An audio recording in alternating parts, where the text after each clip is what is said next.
On day two and final public session of the AFREXIM Bank SME Development Workshop in Lagos, taking a cue from the events of the previous day, which focused on engagement with financial institutions and governments, as well as the different interventions by the AFREXIM Bank, Thursday's event focuses more specifically on capacity building and access to markets for the SMEs to increase their export activities.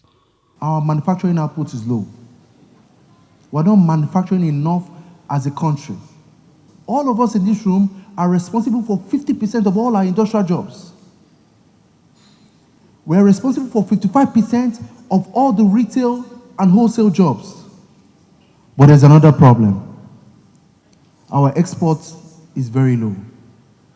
Insight sessions, panel discussions covering different sectors on how they can navigate the policy and regulatory landscape to effectively carry out cross-border trades feature prominently. In terms of infrastructure, Africa still needs to do a lot.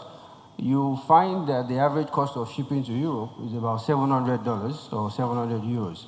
But if I want to ship a container from Nigeria to Kenya, it could cost about $4,000. So intra-African movement, logistics, needs to be addressed for the benefits of AFTA to really be harnessed and be seen. Over the years, we've actually been exporting. But what is amiss is that we do not follow, regulations, and documentation is lacking. Going further, talking about collaboration, we have been able to identify the need to cater for the industry, the manufacturers who are challenged by regulatory frameworks, by documentary, challenges, and this is why we at the Lillipond Export Command we had a sit out with terminal operators to be able to aggregate SMEs.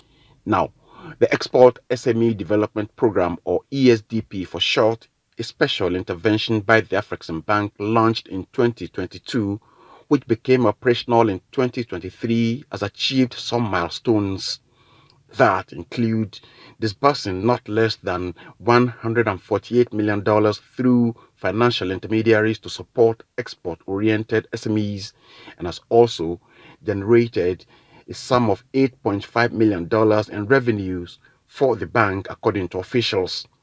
This event presents the opportunity of building more business relationships and expanding the ESDP's network of financial and non-financial partners, including those in attendance here. We have to find a way to partner. Partnerships work. Partnerships work for globalization. They work for export. I think in Nigeria that culturally, there's something cultural, and I don't know what it is, that makes us resist partnerships.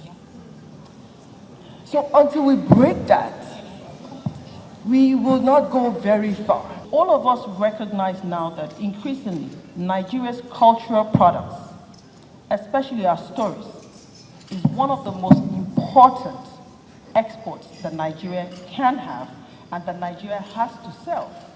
Unfortunately, for so many years, we were focused on the things that were not going to sustain us on the long term. So our stories, our culture, our lifestyle, what is bringing in the dollars today in Nigeria apart from oil? It's the music. It's our stories. We think that Nigeria is a big market.